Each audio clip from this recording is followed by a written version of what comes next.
Hi friends, ఈ వీడియోలో పచ్చి బఠానీ గాజర్ తోటి హల్వా చేసిన మీరు చూసేయండి. ఒక్కసారి ట్రై చేయండి ఫ్రెండ్స్, బాగుంది.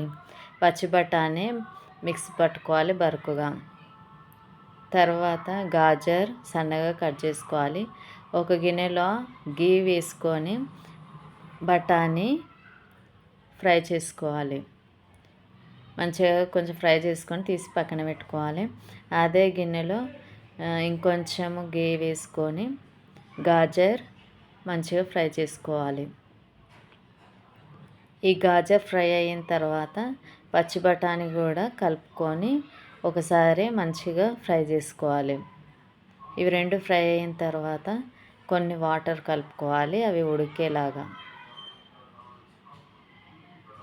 ఉడకడానికి సరిపోయే అంత వాటర్ పోసుకోవాలి.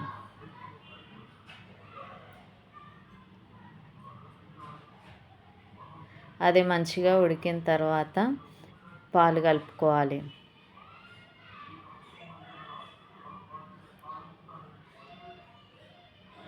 పాలు కూడా కలుపుకున్నాక ఉడుకుతుండగా సోంపు వేసుకోవాలి. సోంపుకు బదులు ఇలాచి పౌడర్ కూడా వేసుకోవచ్చు.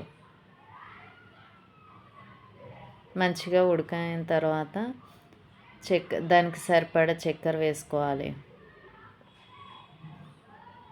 వేసుకొని మంచిగా దగ్గర అయ్యే వరకు ఉంచుకోవాలి. ఈ వీడియో నచ్చితే లైక్ చేయండి, సబ్స్క్రైబ్ చేసుకోండి. Bye bye, thank you.